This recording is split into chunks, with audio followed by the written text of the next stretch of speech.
Bismillahirrahmanirrahim. Assalamualaikum warahmatullahi wabarakatuh. Perkenalkan saya Sofyan Hadi. Pada kesempatan kali ini saya akan mempresentasikan laporan praktikum untuk mata kuliah Knowledge Based System, membuat aplikasi sistem pakar, diagnosa penyakit pada kucing, metode backward dan forward chaining dengan bahasa Java dan database MySQL. Nah, latar belakangnya, jadi sistem pakar ini sudah merupakan bagian dari ilmu kecerdasan buatan yang telah lama dikembangkan untuk membantu kehidupan manusia, karena sistem ini dapat memahami dan menirukan mekanisme kecerdasan manusia dengan menggunakan komputer sehingga pengetahuan yang dimiliki serupa dengan pakar. Nah, diharapkan nantinya setelah melakukan praktikum knowledge based system, ya, membuat sistem pakar ini, nanti penulis dapat memahami secara mendalam tentang apa yang menjadi objek dan tema praktikum, sehingga dapat membuat sistem pakar dengan berbagai studi kasus. Pada kesempatan praktikum kali ini, studi kasus yang digunakan adalah mendiagnosa penyakit pada kucing. Nah, untuk metodologi sendiri, data primer yang menjadi sumber informasi utama dalam akuisisi pengetahuan pakar tentang penyakit pada kucing itu didapat dari jurnal yang berjudul Sistem Pakar Diagnosa Penyakit Kucing menggunakan metode forward chaining berbasis web. Nah, ditulis oleh Sabar, Pranggono, dan kawan-kawan. Kemudian metode pengumpulan datanya itu menggunakan literatur dan studi pustaka.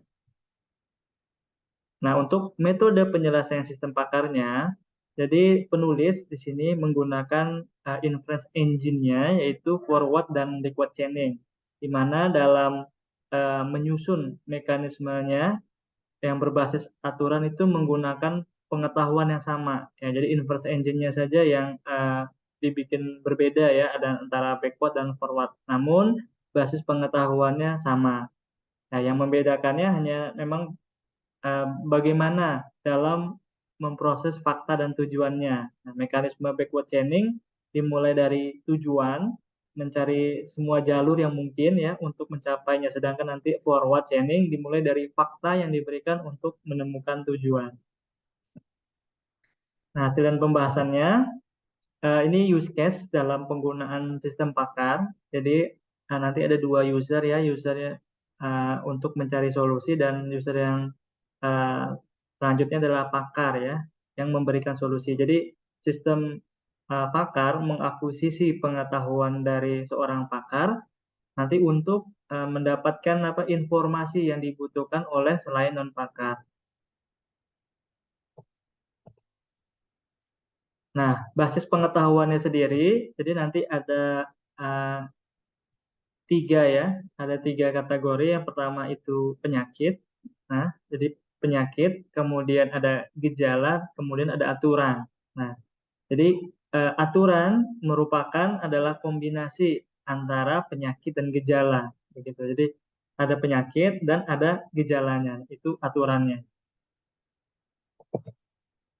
Jadi kalau digambarkan, ya, entitas relational diagramnya itu ada tiga entiti, ya, penyakit, gejala, ya, ada dua entiti, sedangkan aturan ini merupakan koneksi antara penyakit dan gejala, begitu. Jadi kalau diterjemahkan ke dalam database akan menjadi tiga field, ya, field tabel penyakit, field tabel gejala, dan field tabel aturan. Masing-masing dengan nama field, tipe, dan keterangan sebagai berikut. Baik, saya akan mendemokan aplikasi sistem pakarnya.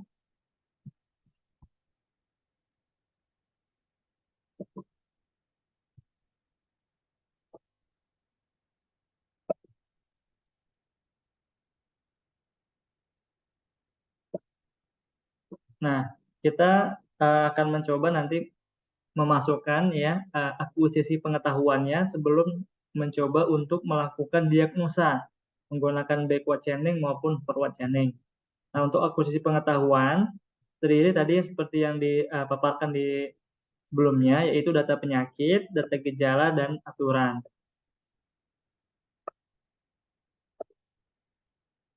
Nah, ini data penyakit dan beserta solusinya ya. Jadi saya masukkan yang terakhir yaitu P07 infeksi telinga pada kucing ya tentunya. Ini tadi kodenya P07. Kemudian solusinya.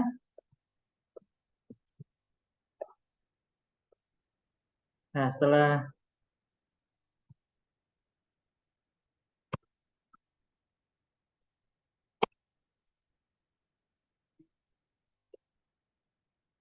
simpan ya. Nah, ini otomatis bertambah. Namun jika kita ingin nanti menghapusnya, klik ini, kemudian dihapus. Ya, contohkan ya. Nah, ini akan terhapus. Oke. Jadi cobain lagi ya, P07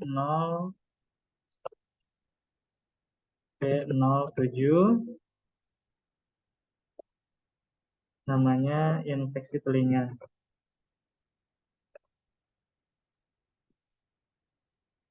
Oke, simpan. Untuk mengedit, klik ditambahkan, kemudian tekan ubah. Gitu. Infeksi telinga 2 misalnya ya. Ubah.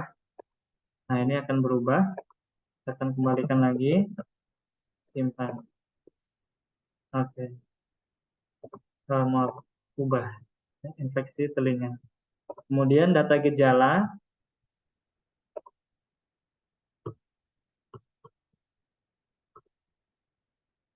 Data gejala yang kita akan masukkan adalah gejala yang terakhir ini. G28. Ya, terakhir itu G28.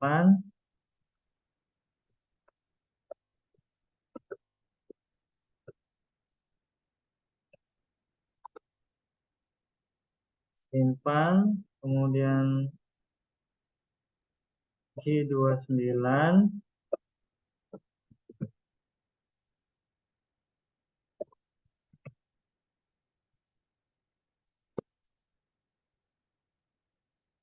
Simpan, kemudian ada G30.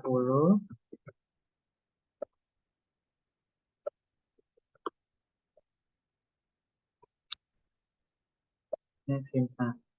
Jadi sudah bertambah gejalanya tadi menjadi 3, G28, G29, dan G30. Kemudian untuk aturannya, di sini ada daftar aturan dan rangkuman aturan. Jadi ini rangkuman aturan adalah kode penyakitnya, ya, ID penyakitnya, dan grup ID gejalanya. Jadi penyakit P01 ini gejalanya ini begitu, ini grupnya ya. Nah, ini listnya. Jadi ingin kita tambahkan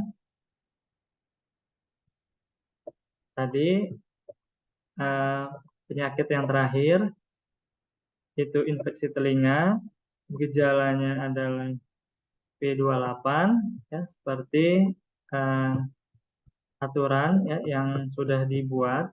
Jadi aturan dari antara penyakit dan gejala itu infeksi telinga P07 itu gejalanya G28, G29, dan G30. Oke, tambahkan, simpan. Ini sudah tuh. Kemudian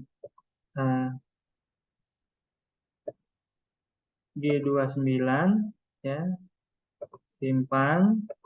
Kemudian G30, simpan. Oke. Nah, jadi ini ada infeksi telinga itu gejalanya G28, G29, G30. Kalau kita lihat rangkumannya P07 itu G28, G29, dan G30. Ini deh.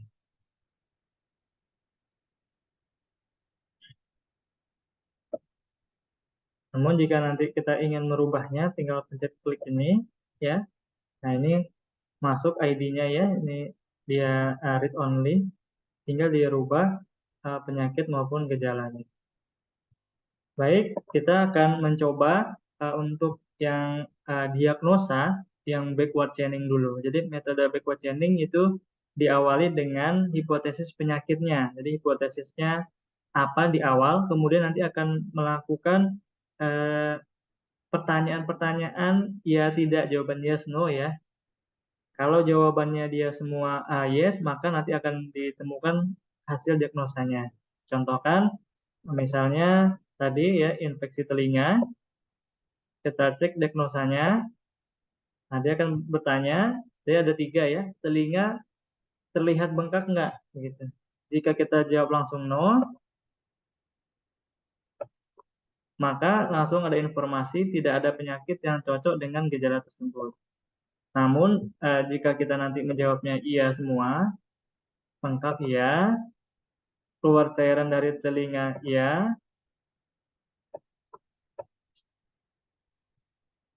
kemudian kucing sering menggelengkan kepala ya, nah maka nanti akan muncul ya hasil diagnosanya berupa infeksi telinga, dan solusinya setelah telinga dibersihkan segera teteskan obat pada telinga yang sakit sesuai dengan petunjuk dokter hewan atau yang tertulis pada kemasan.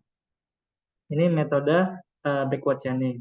Kemudian metode forward chaining yaitu dengan mengumpulkan fakta-fakta terlebih dahulu ya, fakta-fakta berupa gejala penyakit. Kita contohkan tadi yang G28 dan G29 ya. Jadi kita contohkan, kita tambahkan G28, G29 dan G30 ya. Nah, ini jika kita cek diagnosanya langsung menginformasikannya. Ini juga bisa tentunya dibalik ya. Jadi misalnya saya hapus dulu nih. Saya hapus, clear. Jadi dibalik misalnya G29 jadi misalnya G30 dan G28 misalnya. Ya, ini random. Tapi memang ciri-ciri gejalanya dari penyakit P07 ya. Diagnosa infeksi telinga. Begitu. Namun jika kita hapus misalnya 1, kita cek diagnosanya, maka tidak ditemukan penyakit dengan ciri-ciri gejala tersebut.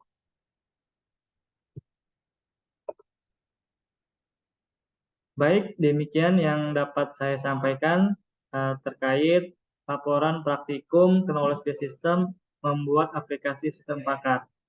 Nah, terima kasih. Mohon maaf. Wabillahi taufiq wal hidayah. Wassalamualaikum warahmatullahi wabarakatuh.